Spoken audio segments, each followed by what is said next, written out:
Welcome to the podcast, Mind Matters. If it's on your mind, it matters. The podcast for love, life, and learning. I'm your host, Nate Shear, and this is another episode of AFSC's 1 through 9. Today we have the wonderful Master Sergeant John Reeves on the show. Welcome to the show.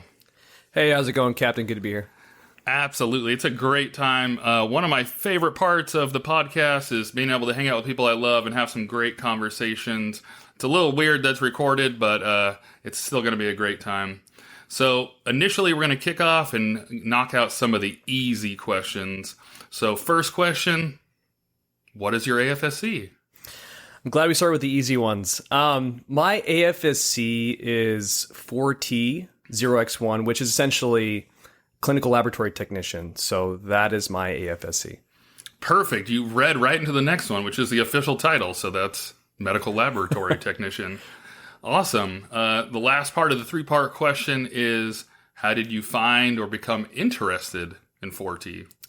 So I didn't find 4T. It essentially found me. I came in open general. I completely rolled the dice. I was hoping I'd get medical, but the whole time I was going through basic training, they're like, there's no way you're ever going to get medical. So I consider myself lucky. It was my number 3 choice. When you're in basic, you get a list of possible AFSCs to choose from. So I put it as number 3.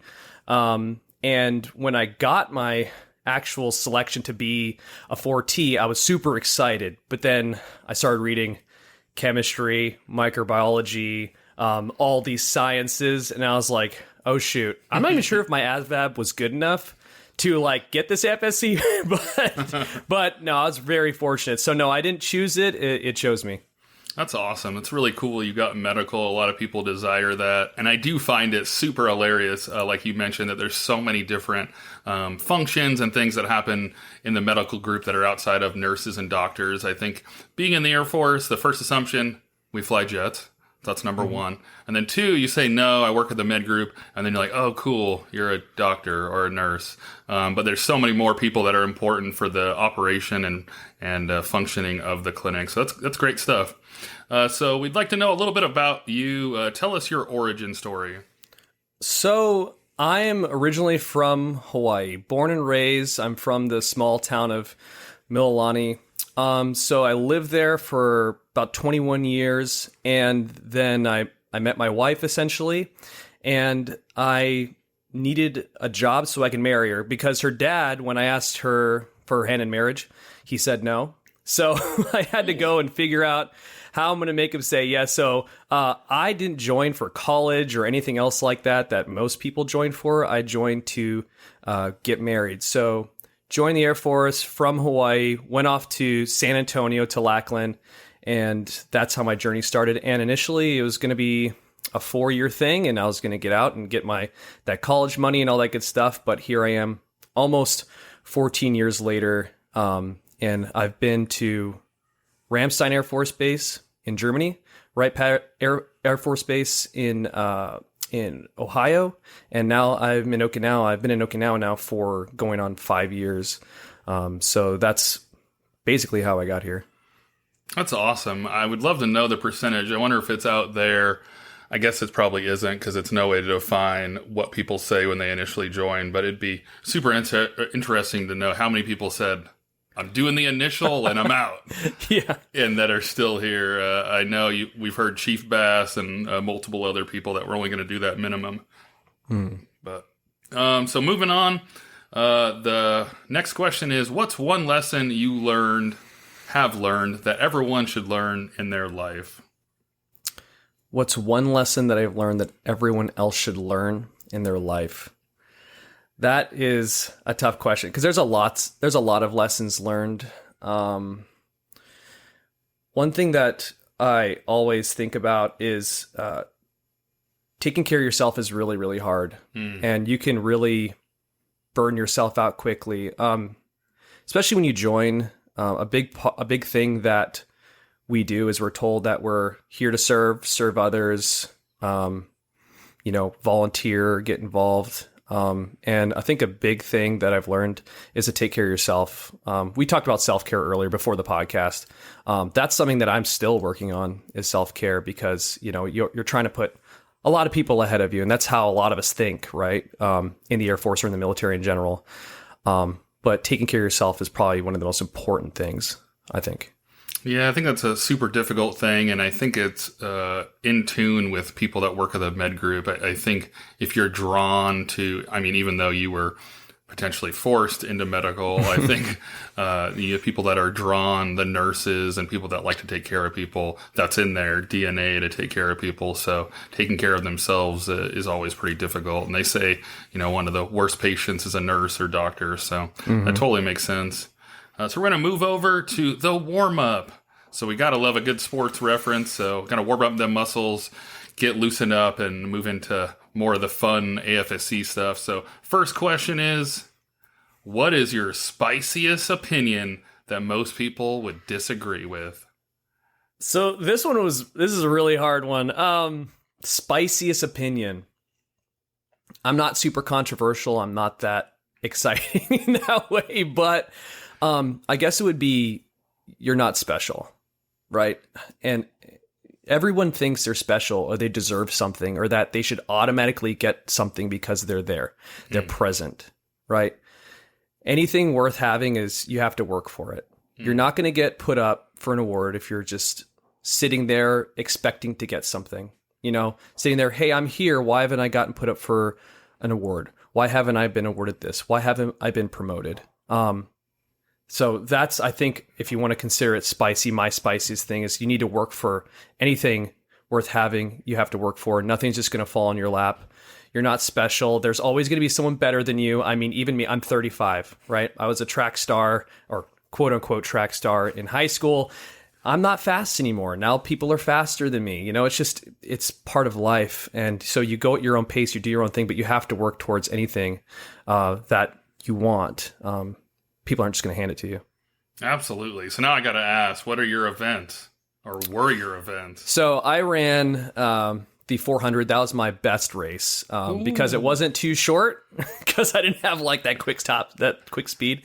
And it wasn't too long either. They wanted me to run the 800, but I about died when I tried it. So the 400 was my race and then also the 200. So the 200, 400, 4x2 and the 4x4. Nice. What's your 400 time? So I ran... People in Hawaii, this was fast. So I ran a 49, so I busted 50. Nice. That was my best race. But I know like in Texas and stuff like that is a joke. So here's a quick funny story. I actually tried to walk on to a school in Oregon and onto their track team. The University of Oregon? Yep. Yeah. So that was Prefontaine school? It wasn't just any school. It was, the track school. Right. So I tried to walk on and they had me run my 400 and they're like, please, thanks for coming out. I'm like, I ran sub 50, I feel good about myself. But I mean, we're talking about top tier athletes. Like these guys are no joke. And when I saw them run and when you see these athletes close up, you're not the same league, right? So it's a little bit different. When I walked out, I was like, I'm not supposed to be here. So, but it was a good experience nonetheless. That's super funny. That's like when you go to the interview and whatnot, we'll get back to you. Exactly. You just like know that it's not the one. So I kind of want to recap that a little bit. I think I'm getting what you're saying, but I think I'd like to rephrase a little bit. I think... Yeah. You're saying no one is owed anything. I think that, people are still special. There might be things that are going on and everyone has unique talents and things like that. But definitely agree with you that no one is owed anything. No one owes you. Society does not owe you. That's a really good principle and probably a great thing to really live by. I know I have a few tattoos that kind of represent some of those things where, you have to work towards things. One of them says there's no easy path from Earth to the stars, meaning like you have to work. You can't get to the really cool goal at the end of the stars without putting in some effort to get there. So that's good stuff. Yeah, no, absolutely. I completely agree. And it's not just like a lot of people say the newer generation. I'm like, no, this is all generations. This is everybody, even myself, right? I was like, oh man, I should have got that strat or whatever. And no, I obviously I could have done more, right? And you're right. Maybe the "you're not special" thing is a little rough around the edges, and I appreciate the rephrasing. Yeah, I got you. Totally makes sense. No one is owed. Absolutely.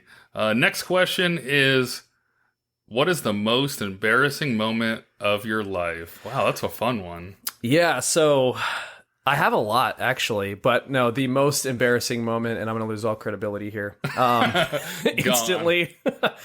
So growing up, I was a terrible driver. Luckily, I consider myself a good driver now, but it took me 7 tries to get my driver's license. 7. Dang, That's I wish I would have absurd. done that earlier when I was watching you inch towards Park my in front car. of your, yeah. That was I was worried, but it took me 7 tries, which is absurd. I actually ended up sleeping at the DMV for my last one because it was just taking me so long. I was like, I was just going every week at that point trying to get it, and luckily I passed. A lot of accidents happened after that, to include when I was an airman at my phase 2 tech school. So I'll get into more lab tech stuff, but we have 2 phases, phase 1 and phase 2. But anyway, phase 2, I had a car. I was living in base housing. My starter went out. So The push start. yeah, so instead of buying a new starter and installing it, I jerry-rigged my starter with a switch underneath the hood to go directly from my battery. So when I flicked the switch, my car would start. The issue with that is I had to make sure my car was in neutral because it was a 5-speed. So one time I parked in front of my house. Luckily, my wife was in the passenger seat, and I was parked in front of my garage, and I popped my hood. We're going to go to the BX, and I'm in my blues, by the way. I'm in my blues. I flipped my switch underneath my hood, and my car was actually, because it was kind of on an incline, my car was in first gear. So it immediately accelerated and ran me over. Luckily, I had the wits about me to like fall into the engine bay, and I smashed my windshield, and it plowed through my garage door and almost through my house. If my wife was in the car and to hit the brakes, I would have went into the wall, into the house. So that's probably my most embarrassing story. And what's great about that is they took pictures and used it as a wing safety brief. story. Yes. Yeah. You are a safety brief. I was, and there I was in my blues, standing next to my 91 Acura Integra, which I loved. Oh, at least it was a cool car. Yeah, it was a cool car. Those round headlights were so cool. I'll never live down that day, probably, ever. I gotta know a little bit more about the 7 tries. Were you just like 1 point over, or you just blatantly just bombing these things? It was like you failed parallel parking. You lost so many points that you would basically fail. So you had to parallel park. You got so many tries, like so many adjustments. It just took me a while. And so I'm not a terrible driver. I'm not terrible. It's just not the greatest. And one of them though, the lady who was testing me, she made me wait a month because she was like, basically it was a right turn on a red, and she said it was a dangerous turn because the cars were too close or whatever. It was fine. It was fine. From your point of view. What's funny is like that one, I had it parallel parked successfully. And then I did that, and she failed me automatically because it was dangerous. And then so that was frustrating. Oh, it's always something. And of all the uniforms to get run over in, man, the blues, that is rough. You know, I look good getting ran over by my own car. I got ran over. Oh, that is. Yeah, I had to call my supervisor and be like, she was like, "What happened?" I ran myself over. She's like, "What do you mean you ran yourself over?" I was like, didn't even believe you. I'll have to explain. The dog ate my homework. No, I got ran over by a car. What car? Yeah. My car. My own car. Oh, that is glorious. Okay, last question of the warm-up is for me. What question do you got? So, what mental health resources do you use or do you find helpful? So for me, I think the biggest thing, I'm sure it sounds kind of cliche. I'm probably a walking cliche. I think most of the things I say are cliche, but if I truly feel that, then still use some of those things. So I would say people, I really like to bounce ideas and things off of people. There's reading and apps and things like that, but there's really nothing better than a vent session with somebody, going and grabbing Starbucks, and just doing something to get out of the situation, whatever it may be. So if work is stressful, or if you're having challenges with, one of your troops and you just need another view, there's really nothing better than bouncing it off another person. So there's really not another equivalent that I can think of that's in a book, that's in an app or whatnot. So really having the people that you can trust, and then hopefully the people that will tell you what you need to hear. I think that's one thing we don't do very well. Yeah. We sometimes keep the people that tell us what we want to hear, but we really need the people that, hey, that doesn't sound like you're really doing the right thing. Maybe you're being too emotion driven on your decision. Maybe you should sleep on it. You need someone that can kind of check you before you make decisions that could end up not as well. So I think that's probably my best mental health. I've had some good friends at different bases, like my last base, my best friend, Kyle Guthrie. We started the same day, and we had a very rough first year. Our commander got fired. I wanted to go AWOL, tried to run away to Mexico, and luckily my wife called me and got me turned back around on very large base of Edwards Air Force Base. Luckily it was so big that I barely left base by the time I was trying to run away. But he was there, and we did a lot of runs to Starbucks. Didn't have a drive-through, so we just go over there. And kind of funny, it has nothing to do with the tea or the coffee or whatnot, just being able to get out of the situation and talk through some stuff. And my two big things, I think I talked on the show in a previous one, but I think the two big areas are venting and trying to find solutions. So when you talk with people, if you do have that person that, will give you the feedback that you need, try and clarify. I think that's really important. Like sometimes you just need to pour out, and then I'm going to walk away. Don't talk to me about it. I don't want to hear it again. That's it. That's the vent. Or like, hey, I'm looking for ideas. Please provide solutions, because those are very different on both sides, on the sending and receiving side of that. So I think being clear with that is super important. But yeah, definitely people. People are awesome. Yeah, absolutely. So, got to have the good people there. We're going to transition into AFSCs. So we really want to get some information out on different AFSCs, see if anybody wants to cross-train, try new things, or even just get a better understanding of what different career fields are doing out there. So could you start us off with a brief description of your career field from someone that really does it, not that Google version? No, absolutely. Yeah. No one really grows up as a kid and is like, I want to be a clinical laboratory technician. No one's... No one's looking. I mean, I didn't even think about it in high school and college or anything like that. I mean, I was trying to become an environmental lawyer, like save the trees. Like that's what I wanted to do. But as far as lab techs, we test every bodily fluid you could imagine. And I'm talking every single one.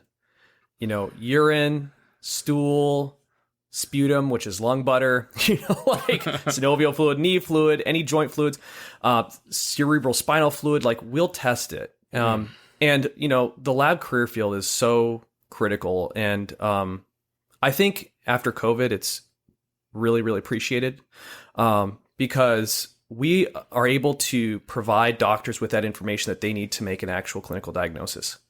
Like we always joke saying, without us, you're just guessing. Like that's an ancillary services thing, like X-ray too, without us, you're just guessing. Like you don't know for sure what's going on until you receive these results. You have you can paint a pretty good clinical picture, but lab really allows you to see what's going on with the patient. I mean, it's broken out. I mean, even sometimes we're bringing on more DNA stuff, right?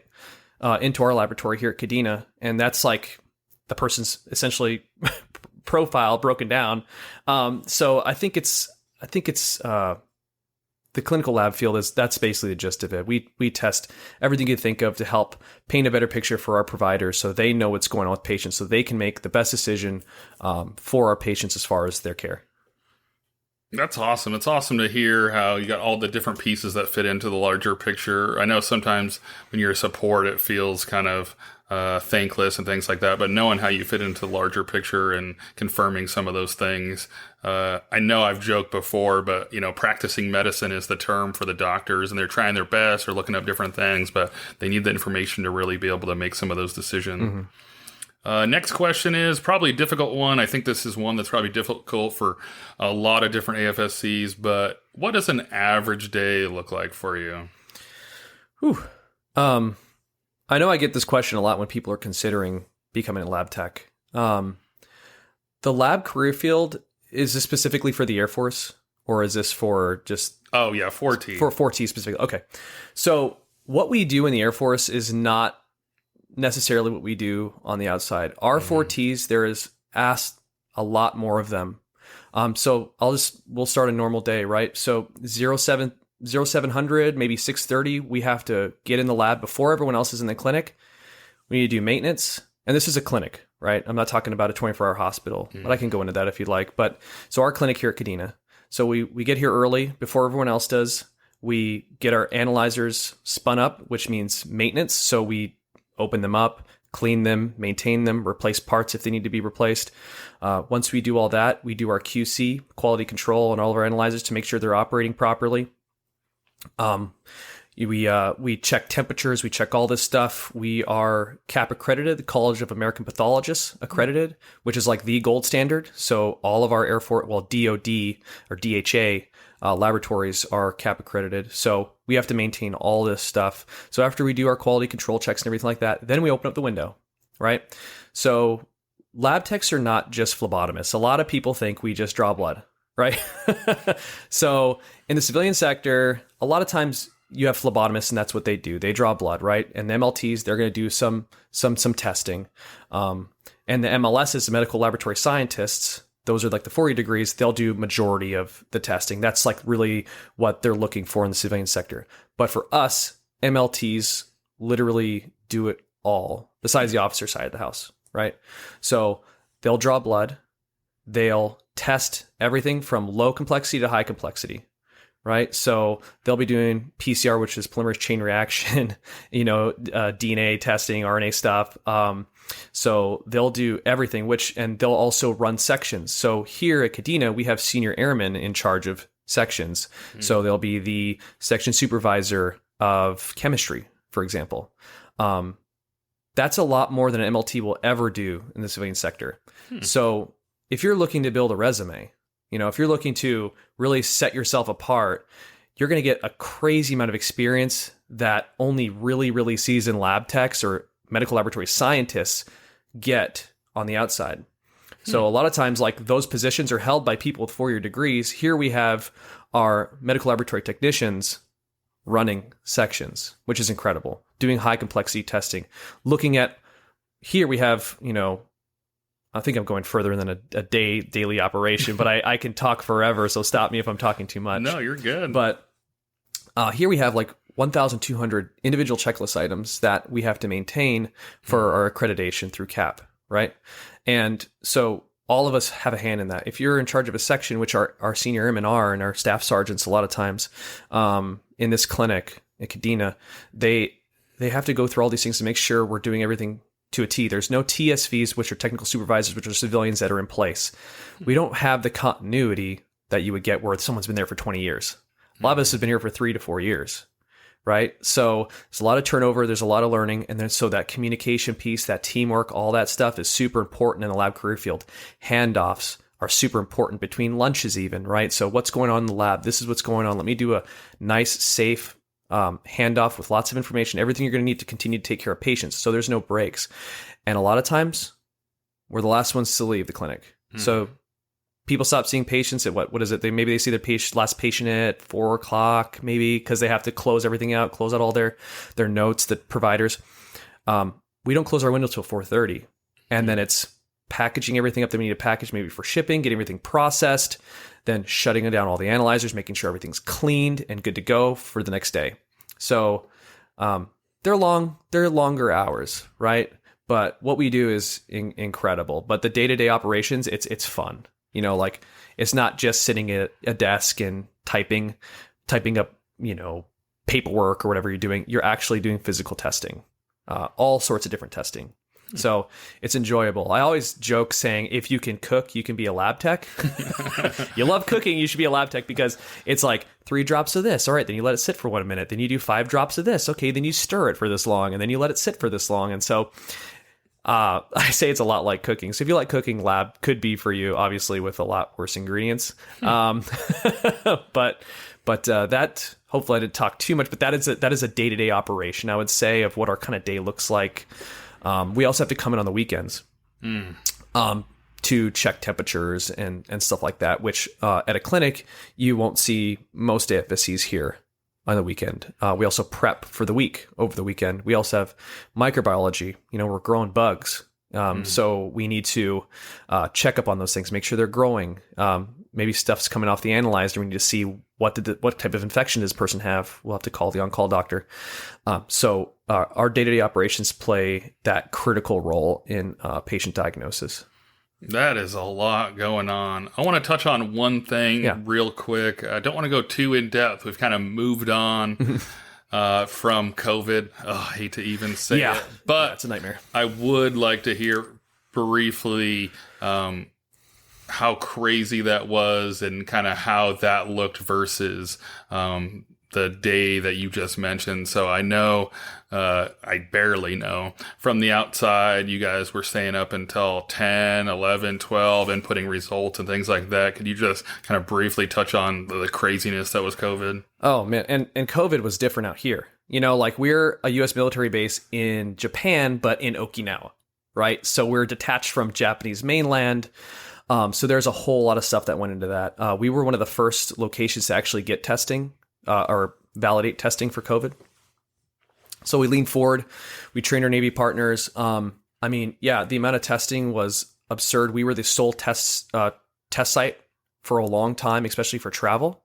So Marines, Navy, Army, Air Force personnel, if you were traveling, you were going through Kadena. So we were touching your samples. We're talking thousands upon thousands upon thousands. I think we hit close to 100,000. When I left the lab, we were over 80,000. That was about a year ago. Because right now I'm at group staff. But it was just for our lab, which a lot of times on the floor we have maybe 3 or 4 people. It was a lot, and it was also coming in. We sent samples off to get tested at a reference lab, and they didn't come back. So people need to get on a plane early in the morning. Families need to PCS, right? They have a flight and they can't get on that flight unless they have the results. So what do? There's a bunch of times where I picked up, you remember Captain Fuller. Shout out to Captain Fuller. He was my flight commander here. We would drive down, we'd grab him. I'd grab Captain Fuller. We would go to the lab, and we'd be up from 9 o'clock at night to 2 a.m. testing to make sure these people got on planes so they could go PCS or see their families, whatever it might have been, get the medical care they need. Because if you didn't get tested, you weren't moving. So everything came through the lab.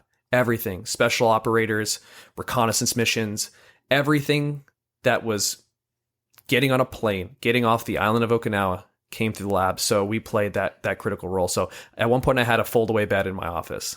Oh, wow. So that's how crazy it got. That is rough. Yeah, I'm glad that we're back to normalcy, if that's what you want to call it now.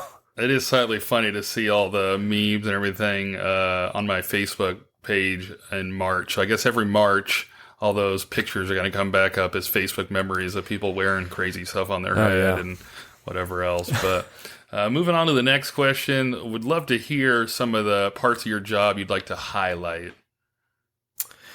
So there's 2 things that really, a lot of the clinical lab stuff we do is just what you'd see in the civilian sector too. A lot of it, right? But we have 2 big missions, right? That's the blood mission and the laboratory biodetection team.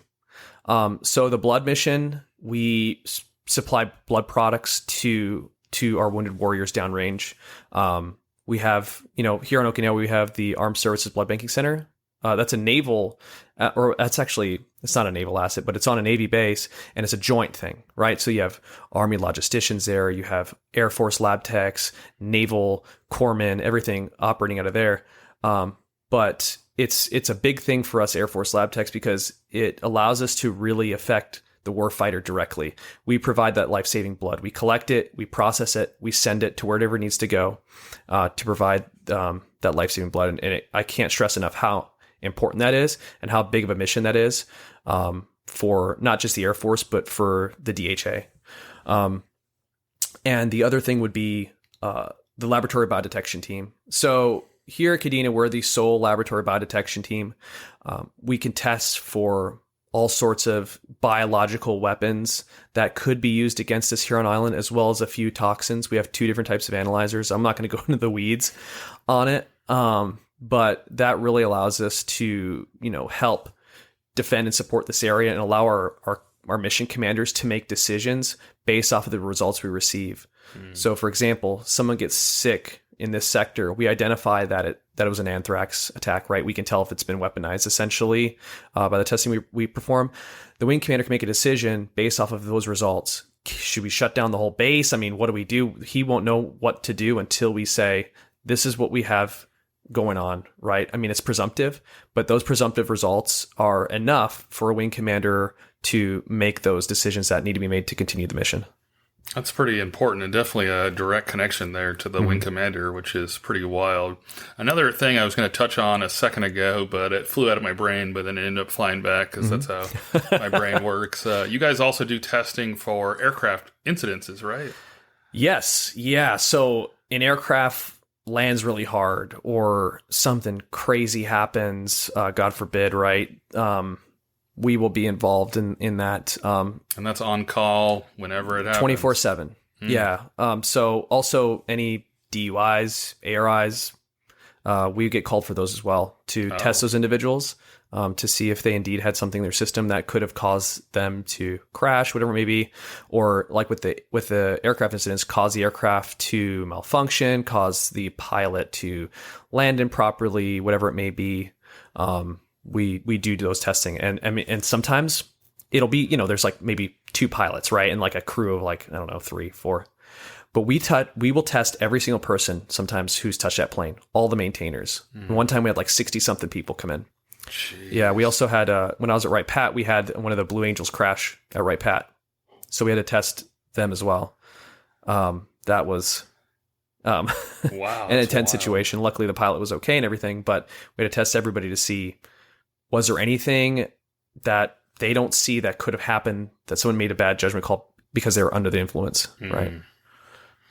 Dang, that's crazy. Crazy 24/7. Well, let's move into lighter notes. What are some aspects of the job you enjoy?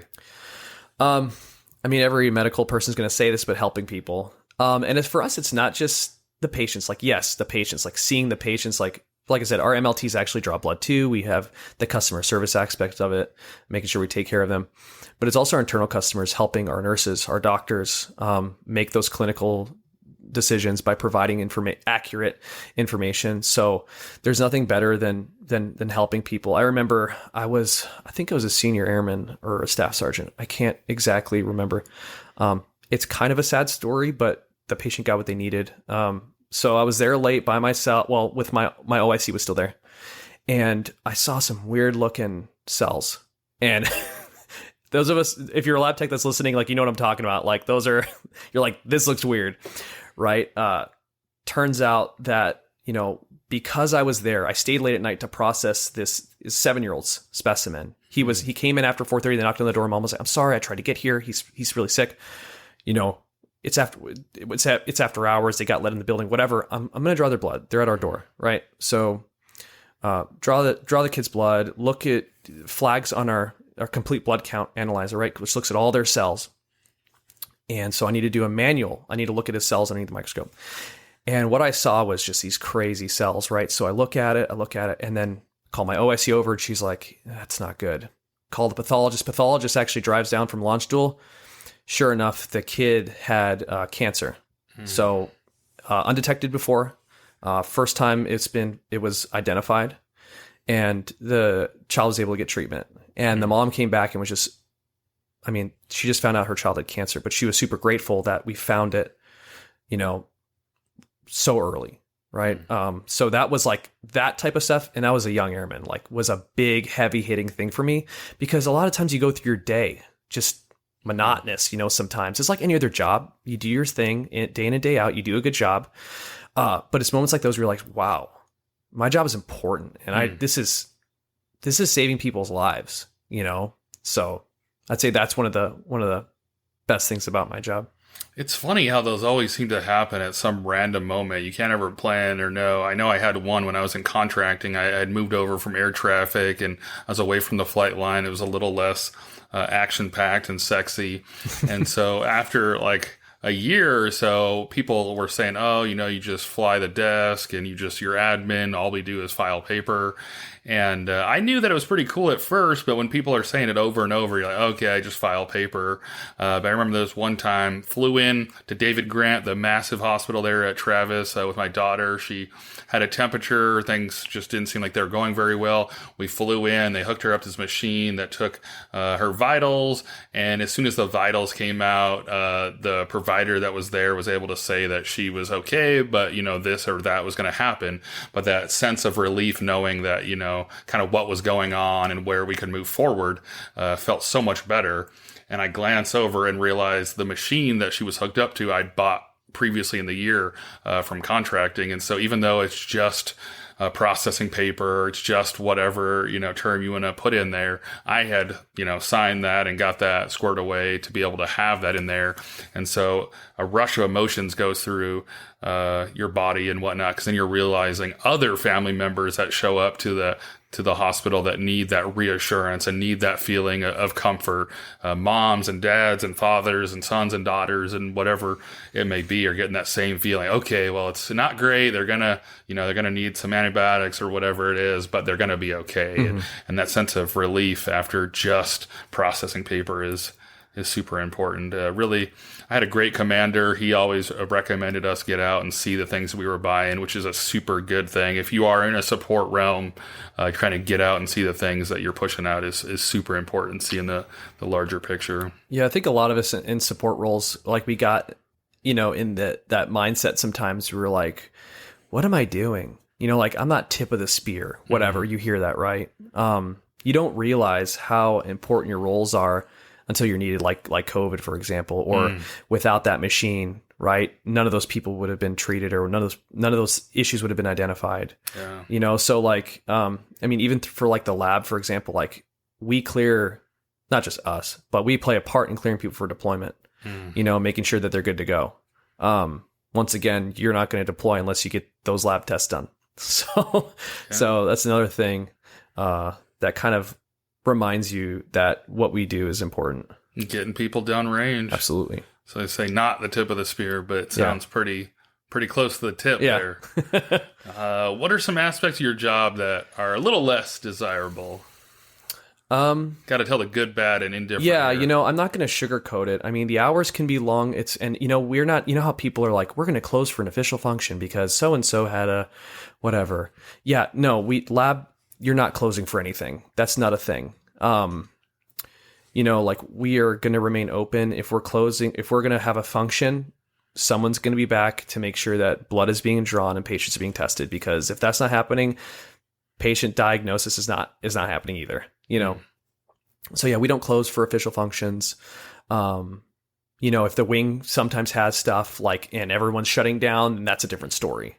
I'm talking about like, yeah, we're just having an official function because it's, lab week or whatever. But we have fun regardless. But that's one of the things, and then it's a lot of information, there's a lot of things going on in the laboratory, like inspections. So you're always being inspected. It feels like, we have College of American Pathologists. We have the FDA, which is the Food and Drug Administration, and it's called AABB now, but it's the Blood Banking Accreditation Agency. So if you have blood in your lab, that's another accreditation agency that's going to check on your stuff. And that's just to make sure that patients are safe, right? But it feels like when you're not being inspected, you're doing a self-inspection in preparation for an inspection. So it's just like you're constantly feel like you're being scrutinized and audited. So that is a stressor, always preparing. It's something that I know everyone gets inspected by different entities, but compound those until what we have now. Like, so all those other healthcare ones like TJC, whatever it might be, we go through those too. UBIs, we go through those as well. You could almost say you're under the microscope. Yes. Very well done. What are some unique opportunities that your career field presents? Unique opportunities. Well, the blood aspect, you could work in a donor center. So that's cool. I think everyone should work at a donor center. If you're a lab tech, at least once. It's definitely different. It's more like manufacturing and processing is what I say. It's kind of like you're working in a factory, but the result is life-saving blood products. So it's an incredible thing. And there's still a bunch of, lab tech stuff you do. And I think you touched on it earlier a little bit, just the diversity and depth, I think, of experience. It sounds like just all the things that really, I don't know how else you go about that without going through almost like a specific training program to see all these random things. Oh, yeah. Yeah, definitely. I mean, for us, whenever you PCS, you're going to get trained on wherever you go. Like, you're not just going to be able to jump in the job when you go to the next duty station. You have to get completely recompetency assessed on the new analyzer, whatever you might be, because it's not like it's standardized across the board where it's all the same analyzers everywhere you go. For us, yes. So for us, like we'll go to our next base and we'll have to go through training and competency assessment all over again. Oh. And then we also have to be competency assessed every year. Dang. So we have initial, 6-month, and annual. Right? So you're constantly being assessed to make sure you know your job. I mean, and that's for a reason, right? Yeah. To make sure you're not going to, oh, yeah, that sounds good. That's fine. And then, it's the wrong, you're doing like the completely wrong thing. So make sure we're doing the right thing and taking care of our patients, so. Wow, that's crazy. Yeah. You are really under that microscope. Yeah. That's wild. Oh, and one more thing. Sorry, I want to get back to that. What is it? The research laboratory.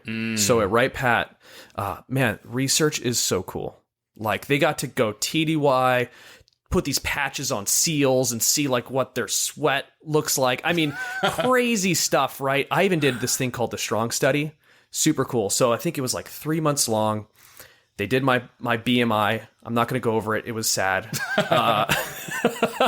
So they did my BMI. And then they're like, all right, here's how much fat you have, how much muscle you have, your bone density, all this stuff. We're going to put you on this workout program. All right. And we're going to draw your blood. We're going to do initial blood draw, and then we're going to draw your blood every so often to see what that looks like. You're not going to know what those results look like. But you will see what your BMI is, or not just your BMI, but your bone density, fat, and everything looks like afterwards. Right. So I did this 3-month program, and I also got like this drink, and they're like, you either get the placebo or you're going to get the real thing. And I was like, I hope I get the super soldier serum, please. Come on. So, drink that drink, and, I got more muscle. I had personal trainers there and everything. But these lab techs, they're the ones drawing the blood. They're testing it. We did sweat tests where they would take a giant syringe and we'd wear these giant patches similar to the what the SEALs use. And they would stick a giant syringe in there and suck out all the sweat and test it. So that's like maybe the not so glamorous part of our job. But research is super cool. So research lab opportunities are awesome. That sounds like a very specific opportunity. Yeah. I'm glad I just realized you're talking about Navy SEALs. For some reason, the first time I was totally picturing the animal with patches, and I was intrigued and super confused, but right there. Like, okay, what is this guy Navy talking SEALs, about? humans. Oh boy, that's good stuff. I think one of my favorite questions, what are some things about your job that no one seems to understand? I think the biggest thing is nobody truly knows what we do. Like I said earlier, like most people think we just draw blood. Phlebotomist. Yeah. You draw blood. Like that's like the first thing, right? Because that's what they see. Like they don't see what goes on behind the scenes. We're behind locked doors. You can't get in there unless you have the proper access, right? So a lot of people just don't know what we do. And I don't think people know exactly how much goes into getting an analyzer online or doing those things. Like it's not just buying a new one and, oh yeah, now we use it. Now we test it for this. I mean, there's validation processes that take a lot of time. It's writing a validation, implementing the validation, quality control, making sure everything works before we could actually use it on patients. So that takes so much time.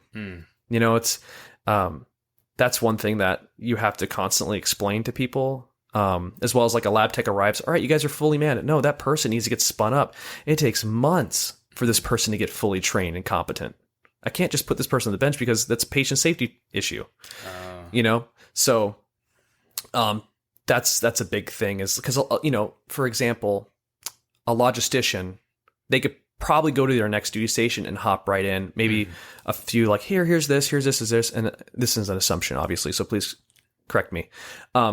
Because you work in logistics, they'd be probably squared away. They could probably go right in there. All the same. They know how to sort stuff and all that stuff. Yeah. Us, like, no, they take months to get, like I said, they take months to get trained up and all that stuff. And so sometimes it's shocking. It's like, why hasn't this person done this yet? It's like, well, they're still in training.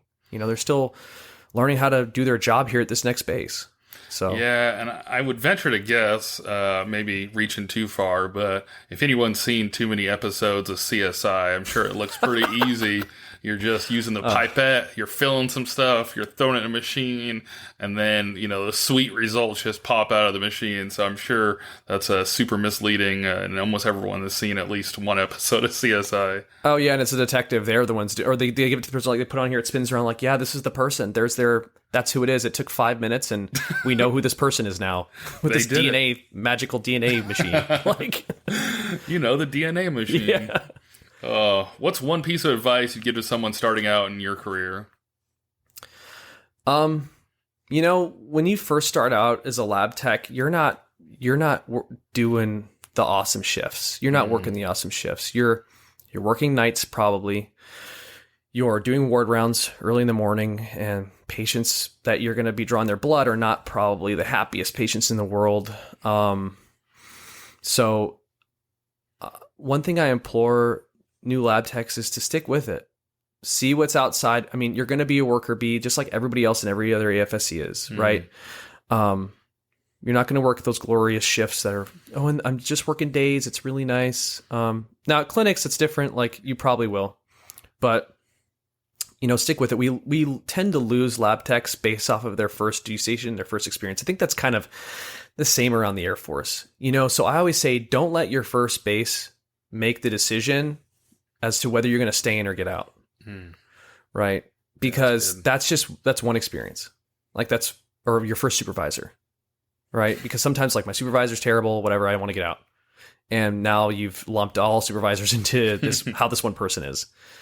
So that's my biggest piece of advice is stick with it and get out of the lab. We tend to get stuck in the lab. I call it getting pigeonholed. I think that's a commonly used term.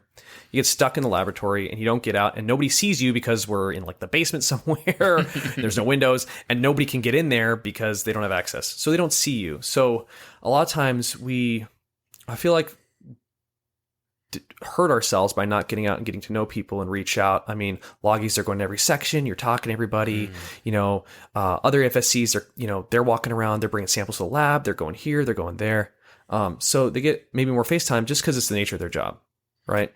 Yeah. I could see like pharmacy maybe and radiology. It's kind of the same with those ancillary services. We sometimes get stuck behind our doors, and it's good to get out and do more. And I know that can be hard sometimes because you're tired and stuff, but just make that effort to just get out and talk to people.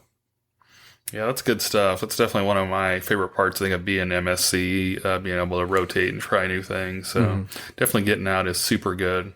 So to round out the AFSC, last thing kind of in line with that last question is, what are some super important personality traits or maybe things that people can do or character traits to be successful in this position?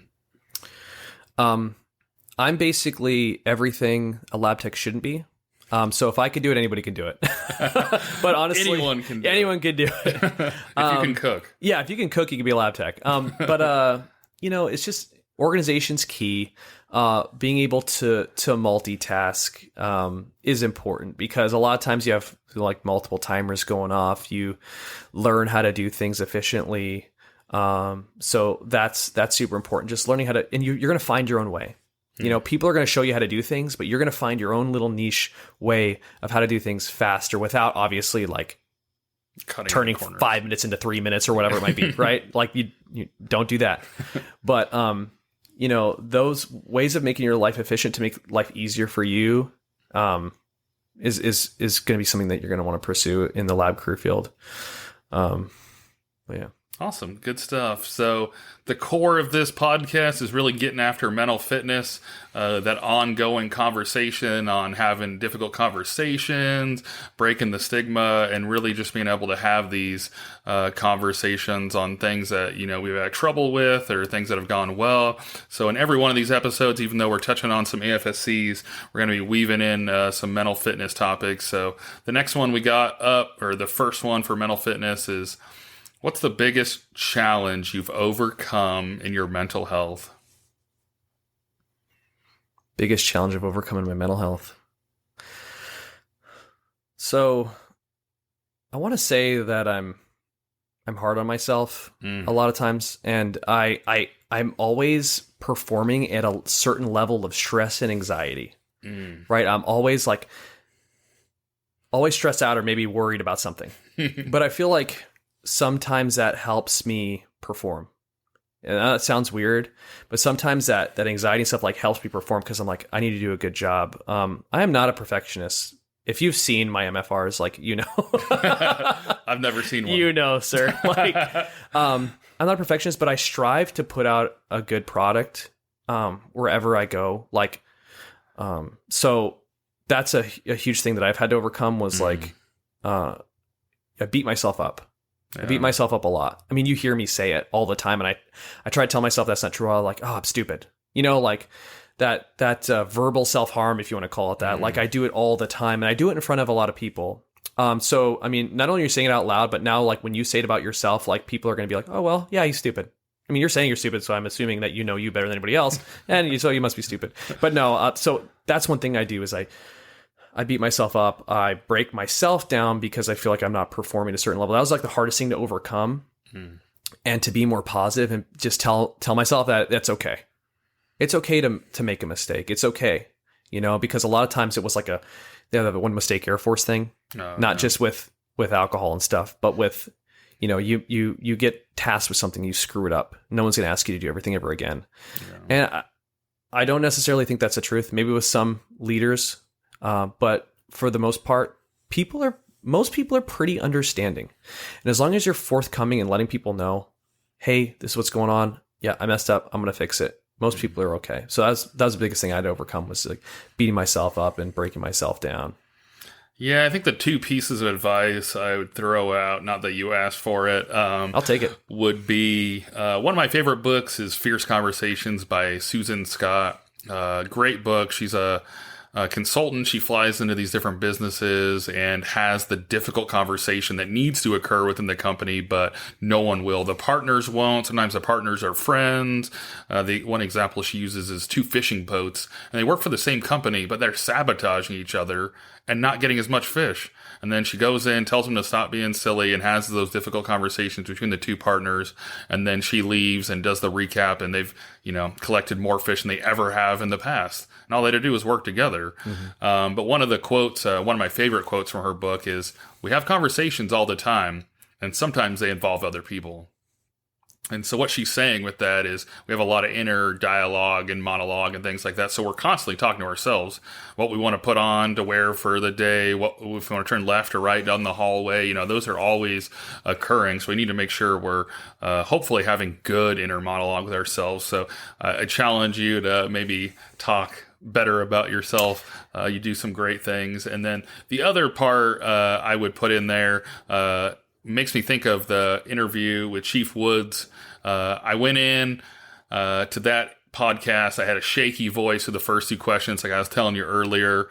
And he had said, if you worry about something, it means you care. And I think that was something that was super powerful. It'd be easy to just not care and, you know, not give a crap and just, you know, throw papers around and, you know, have a bunch of mistakes and but the care, even though it's sometimes frustrating because of the stress and anxiety that goes with it, is really the most important part, really. Like if you didn't care, then you wouldn't be there, you wouldn't take care of people, you wouldn't help anybody. So even though it seems like the negative aspect of that situation, I think it's probably the most important to actually care, or, you know, whatever, right? Absolutely. So cool. Next question is, what are some habits you've established to take care of that mental fitness, that ongoing thing to take care of your mind? So exercise. That's a big one for me, is exercise. It's a way for me to decompress, you know, get that weight off your chest, whatever it might be, literally. So after my shoulder surgery, I had a hard time getting back in the gym, and, you know, working out and physical fitness was a part of who I was as an individual, as part of my persona too. And how I felt was I fell so far. I had a hard time getting back into the gym and getting back to working out. And I felt like I lost, like I said, who I was. And it was such a key part of my mental fitness, because I felt myself being depressed, sad, about my current physical state, or also my performance at work, because it was affecting my mind and how I interacted with people. right? Usually I'm positive and stuff like that about every situation, regardless if it's good, bad, and different. I'm like, all right, well, it'll work out. It's all going to work out. We could do this. We got this. I felt myself being a little more negative, a little bit more pessimistic, and all that stuff. And I think it's because I didn't have that outlet. And so exercise is my outlet, along with my family. My kids, man, like they're a huge part of that decompression, that feel good, that which you get from being around your kids. Like, it just feels so good. And then my outlet, my wife, talking to her, like I said, talking to people. Yeah, it's the same thing. I like to talk and I like to get feedback, and she likes to talk and she doesn't want me to say anything. And I'm like, cool, all right. It's not my head, but that's how we, talk about our stressors and stuff like that. But yeah, that's the exercise, my kid, my family. Those are the two big things. That's awesome. Yeah, I want to throw a shout out to the wife and kids. We're pulling John from them tonight, but this podcast will be out there, and help someone get through a tough time. I think everyone agrees that would be beneficial. Mm-hmm. So, thanks for coming out. Next question is, why is mental health important to you personally? Mental health is important to me because your mental health is essentially who you are and how you're going to operate. If you have poor mental health, I think that you're going to walk through day to day in a bad state. Mm-hmm. I think that's just like, the gist of it. I'm not the best. I'm not going to pretend like I'm the best at dealing with my mental health. I've struggled a bunch of times, but I haven't gone and like talked to anybody. I usually deal with it on my own type of thing, in my own ways. Like, I guess those non-conventional ways, like you stated, talking to people and everything like that. So that's worked for me. But yeah, that's a tough question for sure. It is, yeah. We're going to round out the last two. We could go on and on. We might have to set up a second episode, but we're going to end with these two. Did you have conversations, or how did you handle mental health growing up? We didn't handle mental health when I was a kid. Just didn't talk about it. Yeah. So, negative things would happen in my family. There's a lot of stuff that went on, with my family in particular, between my parents and everything like that. I was hard as a kid. And so the way my family handled it was we didn't talk about it. So something would happen and it wouldn't get talked about as if it didn't happen. So there was no resolution. Ever. And that's my entire childhood. And that's the way they are now. And that's just who they are. And so it's hard for me because after meeting other people, the way other people handle it, because that's how I used to be. I used to ball it up until I couldn't hold it anymore, and then you kind of explode, right? The worst way. Yeah, you can't hold it in forever. Because that's the way my family handled it. So, yeah, I mean, you do what you're taught, right? Yeah, I mean, that's how I grew up. That's what I saw. That's what so that was the hardest part for me, is handling those situations and really adjusting who I was, because that's a really unhealthy way of doing things. Learning to talk to people, So, my family, we didn't discuss stuff. We didn't have closure or anything. It just kind of happened and it went. So, that's unfortunate. I mean, I'm glad you bring up the answer. Not that you had to live through it is a good thing and whatnot, but it's really kind of the core of the podcast, having conversations, people listening to these conversations. I think so far, every time I've asked this question, it's been no one's talked about it or not handled it in very healthy manners. So I'm glad we're having it. Hopefully, these words going through the radio waves will help break up some of this. We can have conversations. I know I've mentioned a couple times, but I love the concept of mental fitness. It's something that's going on all the time. If you had a buddy ask you as you're passing them on the way to the gym, you'd ask them about what cool sets and reps and innovative new ways to get after your physical body. But then it comes to mental health and we can't say anything apparently, which is just so bizarre. Your mind is a part of your physical body. So it seems like you should be able to say, I found this cool meditation technique. I am now doing yoga Like, why is that not in the same playing field as like the reps you're doing at the gym and the cool workouts and the article you read on, doing inverted burpee pull-ups or something crazy? That should be right there. Do you think it's because it's like we're always concerned about what people think about us? You know what I mean? Like, I'm that way. I think a lot of people are worried about what other people think about, especially like when you're in a performance-based job, right? I mean, you're rewarded based off of performance, or you're rewarded based off of how knowledgeable you are, or whatever. And sometimes perception determines how people think about you and everything like that. I know a lot. I mean, I know most people are afraid to open up in the worry that people because they have the concern that people are going to think about them differently, even though they've been stellar, right? Let's say they've been awesome the whole time, and then that wall, that shield, right? It feels better to be behind the shield. Yeah, but then once again, like, you're not taking care of things, and that's, luckily for us, we have those other options where we can talk to someone, and no one's going to know we're having those conversations, like the MFLAC, for example, all those things. So those are available to us, but you tend to like hold those things closest to you instead of just letting people know what's going on, because we have the fear of that judgment, I guess. Yeah, I definitely agree. I wish we could kind of blow beyond that. One of my biggest pet peeves is that kind of holding stuff close to the chest. And we always do it with the positive things. I think that's the most frustrating. If someone gets a DUI in the unit, like, everyone knows the person's first, middle, and last name by the time close of business comes. But I remember I was fortunate enough to find the medical service corps and get picked up. And this is thing that I love. And I get up and I'm, completely ecstatic to get up and go to work every day. But I was at 7.5 years and narrowly missed my chance to even apply at all, because it's a hard cap, as you know. Sorry. Absolutely. Yeah. Sore subject. Edit this.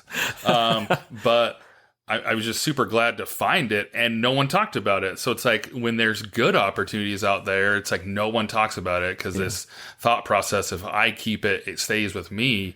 But there's so many research and data out there that if people come together, they rise together, and they usually rise to a higher level than they ever would have rose by themselves. So it's weird that this mentality, like, if I keep it secret, that the other person won't find it and I can take it. But you both could get picked up if you're great, or maybe the other person wasn't meant to do that, and so maybe you were the only one, or whatever the scenario be. But it's really unfortunate. So I challenge everyone out there listening, please pass the good news as much and as fast as you do the bad news. Yeah, when someone gives you information, just to add on, like, they're trusting you with that information, whatever may be going on with them, whatever. Like, so secure that trust. Like, they're telling you something that may be personal. Like, keep gossiping is, I'm sure it's fun. It's fun to talk about stuff and be like, I know something, but that person entrusted you with that information, and you should honor that trust. I think that's a big thing, is that everyone's worried that someone's going to like tell something or whatever. So people are afraid to open up. But ensuring that trust is so important. And man, that person's going to have that buy-in too with you. Right. So. Absolutely. So we got the last question. We're going to try to keep it somewhat to an hour. So last question, to piggyback off the last one, is what is your perspective on mental fitness now versus growing up in that, kind of negative aspect? Oh, yeah. So going from not talking about it at all and pretending like it didn't happen to, hey, we should talk about this. Let's work through it. That's the biggest thing. Let's work through this stuff, and let's find, you're not always going to necessarily find a solution, right away, but you could find ways to, like I said, work through things and figure out ways to make things better. Talking to people, like we've said multiple times now, just talking about it sometimes is like, that's the biggest thing. It's like the best thing ever. And you're like, you know what? I got what I needed by talking about it. And maybe we don't have a resolution, but it was good to talk about it. Absolutely. So just talking about it's the biggest thing. So, with your family, your wife, and kids, if someone is out there right now and they're in one of those families that doesn't talk about it, what's an actionable thing someone could go out and this, today, this week, this month, or whatever, would you recommend starting to get away from the silent family? Well, hopefully I'm answering this right. But so my grandfather, he was a World War II veteran. He was actually on Okinawa. He was part of the invasion force. He always used to say, and it sounds selfish, right? You are your most important person. He'd always tell me that, right? But it sounds like I just care about myself and no one else. But what it was is, you have to invest in yourself to be able to invest in others. It's kind of like that glass of water, like you keep pouring into someone else's glass. Eventually you're out of water. You can't give anymore. And then, what are you going to do? Now you're empty, right? So you have to make sure you take care of yourself so you could take care of others. We hear that in the Air Force a lot, right? Take care of yourself and take care of others. But man, we do a terrible job of taking care of ourselves. I'm telling you, we'll put, especially in medical field, military, it's ingrained in us from when we join that I said this earlier, that we are serving others. And we are absolutely, I'm serving my commander, but I'm also serving my airmen and my junior NCOs, and so, what do? You let them go early, you do this, you do that. And so you're staying late, whatever it might be. And I think that's great. Absolutely. Give back time 100% to retain people, to help their mental health out, all that stuff. But man, sometimes you got to let yourself go, give yourself that PT time, whatever it might be, invest in yourself so you can continue to take care of airmen, take care of your family, take care of that stuff. Because the last thing you want to be at the end of all this is by yourself, sad, and nothing to show for it when you hang up that uniform. Yeah, I would hear that reference of that front row at the retirement. If there's no one there, what was the point of getting to retirement? Exactly. Another thing, I know it's mentioned on this show again, but I'll say it as many times as needed because it's a good reminder, but it's that example of the oxygen mask on the airplane. You gotta put that thing on first to be able to, put it on the babies and whoever else is next to you, the elderly or someone else that needs help. So if you're looking for that visual, you got to get your own on and get that oxygen flowing into your mouth hole so you can breathe and whatnot and take care of the rest. But yeah, that's definitely something super, super important. Well, John, thanks for coming on the show. Do you have any last parting words? No, Captain, thanks so much for having me. This is an awesome experience. First podcast, so this was exciting. I think it was great that I got to talk about my AFSC. A lot of people don't know what we do and everything like that. But yeah, just thank you for this opportunity to showcase my FSC as well as talk about some mental health things. Because even this podcast alone was a great experience as far as my mental health goes. Absolutely. And we could do a full episode on mental fitness. Maybe we'll have to get that set up. But Thank you for listening to AFSCs 1 through 9. Remember, exploring different career fields is an important step in finding the right path for you and really understanding all the other career fields that are happening throughout the Air Force. Please join us next time as we continue to explore different career fields and the opportunities they offer. There's so many good things. We heard a lot of things today, being able to do research and some other opportunities in a vast amount of experience that you'd never get anywhere else. If you have any questions or want to share your own story, please reach out to me. If you want to talk to John more about lab, I can get you connected. But we'll see you next time.